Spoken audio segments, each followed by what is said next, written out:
Strategia czasu rzeczywistego, gatunek, który kiedyś rządził pecetami, LAN, party i całymi nocami bez snu. Gatunek, w którym liczyło się myślenie, planowanie i panowanie nad chaosem, a nie szybka kasa i sezonowe przepustki. W tym materiale nie szukamy najlepszych gier na rynku ani ocen z Metacritica, to top 10 RTS-ów, które miały klimat, miały charakter i zostawiły po sobie coś więcej niż tylko wspomnienia. Kolejność nie oznacza rankingu od najlepszego do najgorszego, to zestawienie gier, które definiowały gatunek, każda na swój sposób. Jeśli kochasz stare, dobre strategie, albo chcesz zobaczyć, dlaczego kiedyś RTS-y były wielkie, jak tak, to zaczynajmy. Warcraft 3 z dodatkiem Reign of Chaos i The Frozen Throne. To RTS, który nauczył strategię opowiadać historię. Warcraft 3 to nie jest po prostu strategia czasu rzeczywistego, to gra, która złamała schemat RTS-ów, gdzie liczyła się tylko ekonomia i masa jednostek. Tutaj jednostki miały znaczenie, bohaterowie mieli osobowość, a wojna była opowieścią, nie tylko mapą i to był moment przełomowy. RTS z ludzką twarzą. W Warcraft 3 nie dowodzisz bezimienną armią, nie jesteś tylko dowódcą z góry, ty prowadzisz bohaterów, każda frakcja, ludzie, orkowie, nieumarli, nocne elfy ma własną historię, własną tragedię, własną wizję świata. To RTS, który ma narrację na poziomie RPG. Bohaterowie to serce gry. Największą rewolucją Warcrafta 3 bohater zdobywa doświadczenie, rozwija umiejętności, nosi przedmioty, zmienia przebieg bitwy. Arthas nie jest jednostką, Arthas to upadek bohatera. Thrall nie jest orkiem z toporem, Thrall to symbol wolności. Illidan to postać, która żyje w popkulturze do dziś. RTS przestał być anonimowy. A kampania legendarna do dziś. Kampania Warcrafta trójki to jedna z najlepszych kampanii w historii gier. Nie dlatego, że jest trudna, jest długa, tylko że ma tempo, ma emocje i ma momenty, które się pamięta. Zdrada, upadek, poświęcenie, zemsta. To nie jest bajka fantasy, to tragedia. Rozgrywka, taktyka zamiast masy. W przeciwieństwie do klasycznych RTS-ów armie są mniejsze, każda jednostka się liczy, mikrozarządzanie ma ogromne znaczenie. To gra, gdzie zła decyzja równa się przegrana, jeden bohater może zmienić wszystko, pozycja i timing są ważniejsze niż liczba. Edytor mapy i mody, dziedzictwo nie do przecenienia. Trzeba to powiedzieć jasno, bez Warcrafta trójki nie byłoby Doty, nie byłoby MOBA, nie byłoby World of Warcraft, nie byłoby połowy dzisiejszych gatunków. Customowe mapy, Tower Defense, Hero Areny, RPG, Survival. Społeczność stworzyła drugą grę w grze. Minusy, o których trzeba mówić, bo to nie jest gra idealna. Mniejsza skala bitew może rozczarować fanów wielkich armii. Balans bywał problematyczny, wysoki próg wejścia dla nowych graczy. Tempo może być wolne dla kogoś przyzwyczajonego do nowoczesnych RTS-ów. Dla kogo jest Warcraft 3? Dla graczy, którzy cenią historię, lubią taktykę, chcą RTS-a z duszą, nie potrzebują setek jednostek na ekranie. To RTS, który się przeżywa, a nie tylko rozgrywa. A dlaczego tu jest? Bo to gra, która zmieniła gatunek, stworzyła nowe style grania, połączyła RTS z RPG i do dziś jest punktem odniesienia. Nie każdy RTS musi być wielką wojną, czasem wystarczy jedna dobra historia. A skoro Warcraft 3 pokazał, że RTS może być bohaterów i emocje, to kolejna gra poszła w zupełnie inną stronę, bez fantasy, bez mieczy, bez magii, za to z idealnym balansem i sportem i precyzją jak skalpel. StarCraft 2 z dodatkiem Wings of Liberty, Heart of the Swarm i Legacy of the Void. RTS, który doprowadził strategię do perfekcji i zapłacił za to duszą. Jeśli Warcraft 3 był RTS-em z sercem, to StarCraft 2 jest RTS-em z mózgiem. Tu nie ma miejsca na przypadek, nie ma miejsca na chaos i nie ma miejsca na słabość. To gra, która wymaga refleksu, planowania i dyscypliny. I albo ją kochasz, albo odbijasz się od niej od ściany. 3 rasy, idealny balans. StarCraft 2 to absolutny fenomen projektowy. 3 frakcje, terranie, elastyczni, defensywni i technologiczni, zergi, tempo, masa i presja, protosi, jakość, kontrola i precyzja. Każda gra się kompletnie inaczej, ma inne tempo, inne mechaniki, inne wymagania, a mimo to balans praktycznie jest idealny. To jedna z najlepiej zbalansowanych gier PvP w historii. Rozgrywka, chirurgiczna precyzja. StarCraft 2 to RTS, który każe za każdą sekundę zawahania, nagradza perfekcyjne build ordery, wymaga mikro i makro na najwyższym poziomie. Tu APM ma znaczenie, pozycjonowanie decyduje o zwycięstwie i jeden błąd równa się przegrana. To nie jest RTS do chillowania, to RTS do masterowania. E-sport, król strategii. Nie da się o tym nie powiedzieć. StarCraft 2 to stadiony w Korei, milionowe pule nagród, gracze traktowani jak sportowcy, analizy statystyk i mety. To jedyny RTS, który naprawdę stał się sportem i to jego największa siła, ale też początek problemów. Kampania dobra, ale bez tego czegoś. Kampanie w StarCraft 2 są solidne, dobrze zaprojektowane, zróżnicowane misjami, ale brakuje im ciężaru Warcrafta trójki, tragedii Partasa emocjonalnego pazura, to bardziej kosmiczny science fiction blockbuster niż dramat. Dobre, ale nie legendarne. Koop, arcade'y, mody. Blizzard zrobił wszystko, żeby gracze mieli content, społeczność żyła, gra była kompletna, tryb koop genialny, przystępny, bardzo grywalny, arcade pełen map, modów, trybów niestandardowych, technicznie top światowy. Minusy: StarCraft 2 nie jest dla każdego, bardzo wysoki próg wejścia, ogromna presja PvP, brak luzu znanego z innych RTS-ów, skupienie na e-sporcie odpycha casuali, to gra, która nie wybacza błędów, a dla kogo jest? Dla graczy, którzy kochają rywalizację, chcą być coraz lepsi, nie boją się porażek i lubią czystą mechanikę. To RTS, który nagradza perfekcję, a nie kreatywność. A dlaczego tu? Bo to szczyt techniczny RTS-ów, wzór balansu, fundament e-sportu, strategii, ale jednocześnie gra chłodna, bez duszu Warcrafta, wymagająca jak egzamin końcowy. A skoro StarCraft 2 pokazał perfekcyjną kontrolę, to następna gra poszła w zupełnie inną stronę, mniej klikania, więcej imperium, historii i skali. Rise of Nations. RTS, który połączył strategię czasu rzeczywistego z wielką historią świata. Rise of Nations to gra, która zrobiła coś, czego nikt inny wtedy nie potrafił. Połączyła klasyczne RTS-y, strategię 4X, rozwój cywilizacji, wojnę na skalę całego świata i zrobiła to bez zmiany gry w Excela. To nie jest RTS o jednym starciu, jednym rushu, jednej bazie. To RTS o epokach ekonomii, terytorium, długofalowych decyzjach. Każda rozgrywka to historia wzrostu imperium od epoki antyku do gry nowoczesnej. System epok, serce gry. Największa siła Rise of Nations, 8 epok historycznych, każda zmienia gameplay, nowe jednostki, nowe technologie, nowe strategie. Przejście do kolejnej epoki to ogromny skok mocy, zmiana tempa, realne poczucie postępu, to nie kosmetyka, to ewolucja. Mapa świata i granice. Jedna z najbardziej genialnych mechanik, granice terytorialne. Miasta rozszerzają wpływy, linia frontu ma znaczenie, nie możesz ignorować tyłów, logistyka istnieje, to sprawia, że wojna ma sens strategiczny, ekspansja jest przemyślana, a mapa żyje. To RTS, który uczy, że ziemia to władza. Walka mniej mikro, więcej strategii. W przeciwieństwie do StarCraft 2 mikro ma mniejsze znaczenie, liczy się pozycja, liczy się timing, liczy się ekonomia. Armie są większe, cięższe, bardziej wojenne. To RTS, gdzie wygrywa dowódca, a nie pianista klawiatury. Ekonomia prosta, ale głęboka. Zasoby, jedzenie, drewno, metal, ropa, wiedza. Ekonomia czytelna, logiczna, zależna od terytorium. Nie ma tu przesadnej złożności, chaosu, jest balans między przystępnością a głębią. Kampanie i tryb podboju świata. Tryb Conquer the World to osobna gra w grze, mapa świata, kampanie historyczne, długoterminowe planowanie. To uczucie, gdy zaczynasz jako mały kraj, kończysz jako supermocarstwo. Jest uzależniające. A minusy, których nie można pominąć, trzeba być uczciwym, AI bywa oszukujące, animacje dziś są surowe, brak filmowości, gra mniej efektywna wizualnie. To RTS bardziej mózg niż oczy. A dla kogo? Dla graczy, którzy kochają historię, lubią rozwój imperium, cenią strategię nad refleks, chcą myśleć kilka epok do przodu. Jeśli Age of Empires było za proste, a Europa Universalis za ciężka, to jest środek idealny. Dlaczego Rise of Nation jest tu? Bo to unikatowy hybrydowy RTS, genialny system granic, świetne tempo, ogromna skala, to gra, która wyprzedziła swoje czas. A skoro mówimy o skali historii, to teraz czas na RTS, który zamiast imperiów postawił na oblężenie, logistykę i średniowieczną brutalność.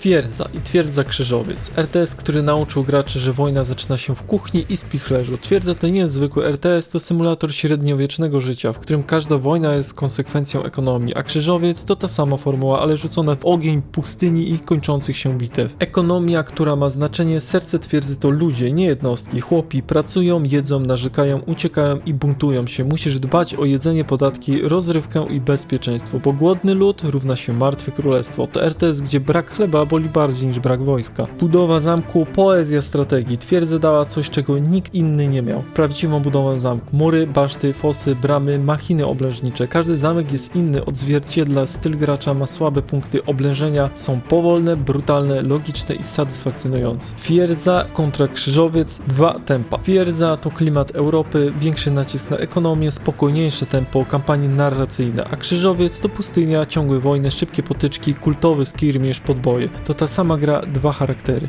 Postaci i klimat. Krzyżowiec wprowadził legendarnych lordów AI, charakterystyczne osobowości, dialogi, które pamięta się latami, szczur, wąż, Saladyn. To nie były tylko boty, to byli przeciwnicy z charakterem. Minusy, których nie da się ukryć, uczciwie toporna, sztuczna inteligencja, balans bywa dziwny, brak zaawansowanego multi, sterowanie dziś jest archaiczne, ale klimat wygrywa z technikaliami. A dlaczego Twierdza jest tu? Bo nikt nie zrobił drugiej takiej gry, ekonomia ma ludzką twarz, budowa zamku to sztuka, oblężenia mają wagę, to RTS, który nauczył graczy cierpliwości. A skoro już wiemy, jak budować i bronić zamki, to czas na RTS-a, który przeniósł strategię z murów zamku prosto na front II wojny światowej.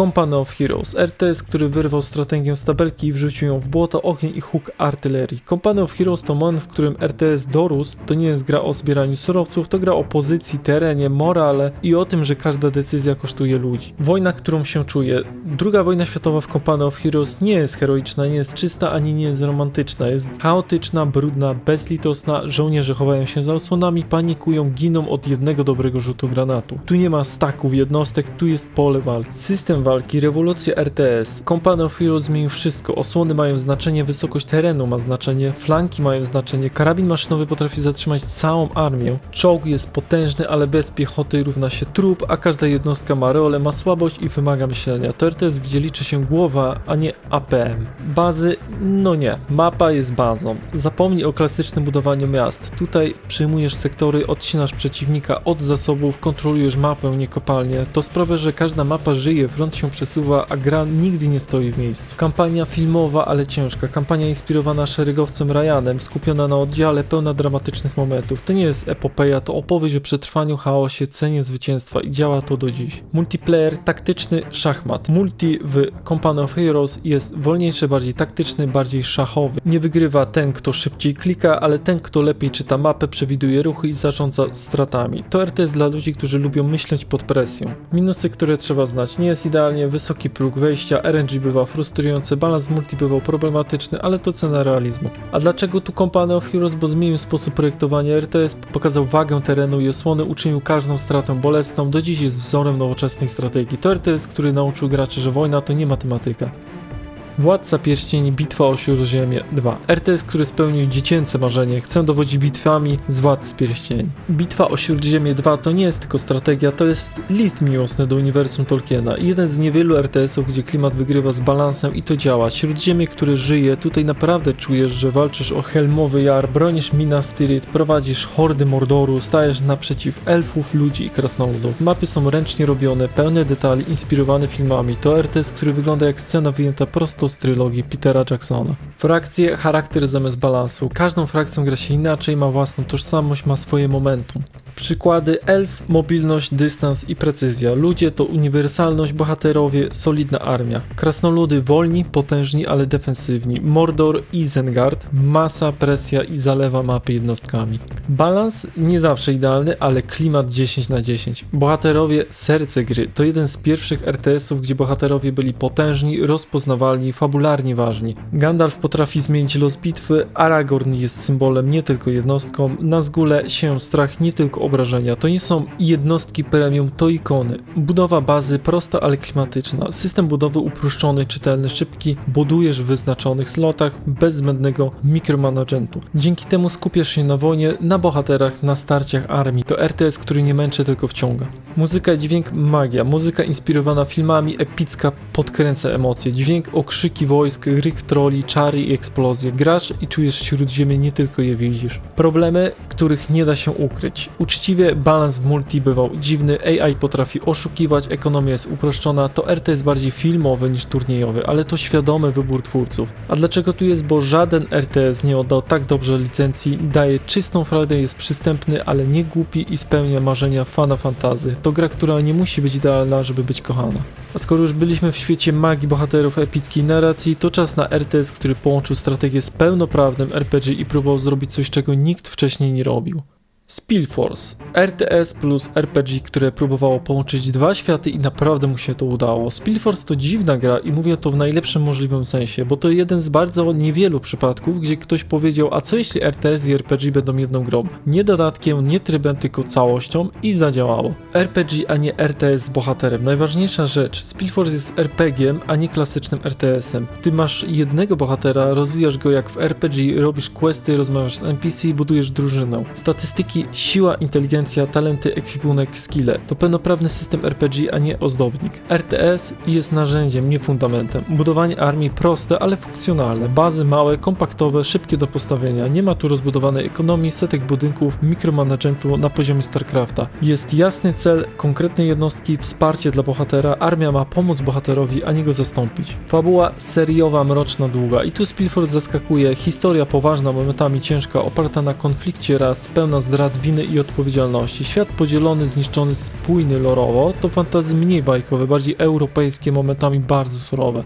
Nie każdy RTS miał wtedy tyle dialogów i tak rozbudowaną narrację. Walka, tu widać wiek gry. Trzeba być uczciwym, walka bywa toporna, animacje są sztywne, AI potrafi się zgubić. RTS-owa część nie jest e-sportowa, nie jest super dynamiczna, była schematyczna, ale to nigdy nie była gra turniejowa. To gra do przeżycia, nie do rywalizacji. Muzyka i klimat, muzyka spokojna, melancholijna, pasująca do świata. Klimat powolny, ciężki, momentami samotny. Speedforce to RTS RPG, który bardziej się kontempluje niż ciśnie. Minusy, które trzeba wymienić: bardzo wolne tempo, momentami zbyt długie questy, starzejący się interfejs, wysoki próg wejścia dziś. To gra, która wymaga cierpliwości. A dlaczego tu jest? Bo zrobił coś unikalnego, połączył RTS i RPG sensownie, postawił na fabułę, nie tylko mechanikę, stworzył własną tożsamość. To gra, która nie jest dla każdego, ale dla właściwego gracza jest wyjątkowa. A skoro już byliśmy przy wolnym tempie narracji i strategicznym myśleniu, to czas na RTS, który wraca do czystej, klasycznej strategii, ale wprowadza narody, epoki i podboje na skalę świata.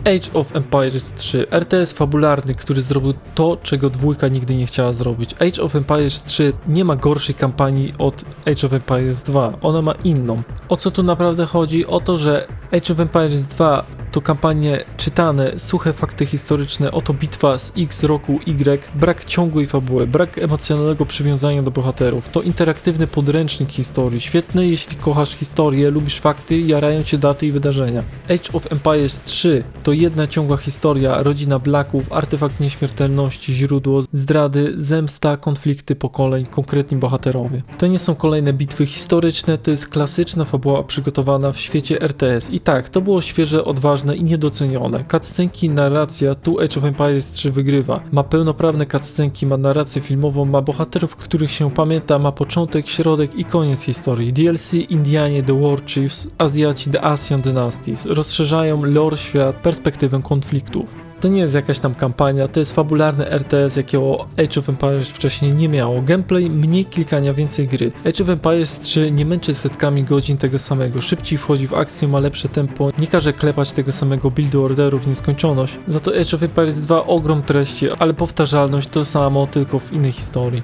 I tu dokładnie rozdzielają się gracze. Jedni kochają tą pierwszą, drudzy wolą tą drugą i to jest ok. Metropolia RPG w RTS-ie, system Home City, progresja, rozwój między misjami, personalizacja stylu gry, to sprawia, że czujesz rozwój, czujesz ciągłość, czujesz swoją frakcję. To coś, czego Age of Empires 2 w ogóle nie oferuje. Klimat inny, ale nie gorszy. Age of Empires 3, kolonializm, broń palna armaty, nowy świat, imperializm, mniej romantyczny, bardziej brutalny, bardziej nowoczesny, ale nadal klimatyczny, tylko w inny sposób. Co może nie siąść? Minusy, nie każdy polubi mniejszą skalę epickości bitew, mniejszy nacisk na historię realną, odejście od średniowiecznego fantasy historii i to jest kwestia gustu, nie jakości. A dlaczego tu jest? Bo ma prawdziwą fabułę, ma cutscenki, ma bohaterów, nie męczy setkami identycznych kampanii, daje świeżość w gatunku i to RTS dla graczy, którzy chcą historii, a nie lekcji historii.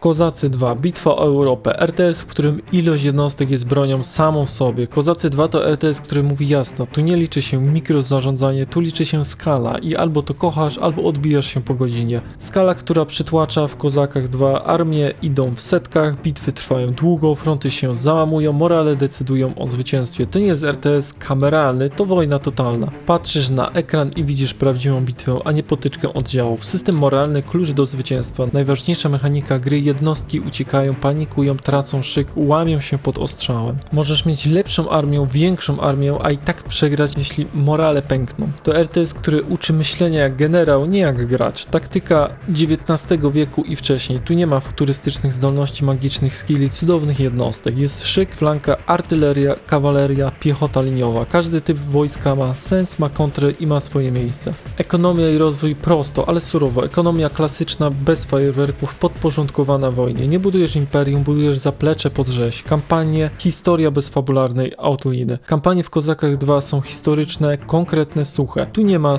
cutscenek, bohaterów, fabularnych twistów. To gra dla ludzi, którzy lubią historię, lubią fakty i lubią realizm. Minusy, które trzeba znać: uczciwie, toporna animacja, przestarzała oprawa, interfejs z innej epoki, ogromny próg wejścia. To RTS nieprzyjazny dla nowych graczy. A dlaczego tu jest? Bo to jeden z niewielu RTS-ów o prawdziwej skali, gra, która oddaje ducha epokowych bitew, tytuł bez kompromisów, to RTS, który nie próbuje ci się poddać, tylko sprawdzić, czy dasz radę.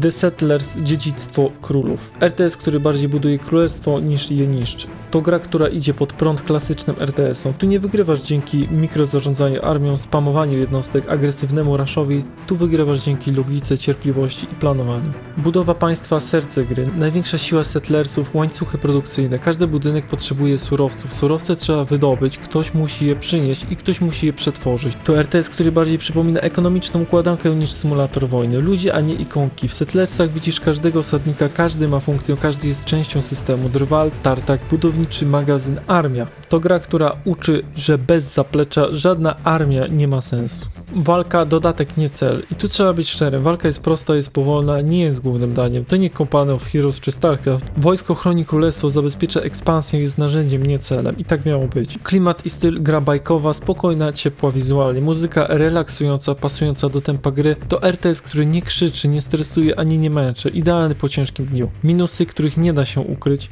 Uczciwe, wolne tempo nie dla każdego. Walka bywa nudna, brak epickich momentów. Gra bardziej buduje niż emocjonuje. Dlatego nie jest RTS-em dla fanów akcji. A dlaczego Settlersy są tu? Bo pokazują inne oblicze RTS-ów, balansują listę. Przypomina, że strategia to nie równa się wojna. Ma własną tożsamość. To idealna klamra dla zestawienia, które zaczęło się od epickich bitew, a kończy na budowie cywilizacji. RTS-y to gatunek, który kiedyś rządził PC, dziś jest niszowy, ale nadal żyje dzięki klasykom. Ten top 10 to nie najlepsze gry świata, to różne oblicza strategii czasu rzeczywistego, różne tempo, różne emocje i różne podejścia. I czy RTS mają jeszcze przyszłość? Bo jedno jest pewne, dobre strategie się nie starzeją, tylko czekają. Jeśli dotrwałeś do końca, zostaw komentarz, łapy, suba, napisz czego brakuje, arigato za oglądanie i do zobaczenia w następnej topce.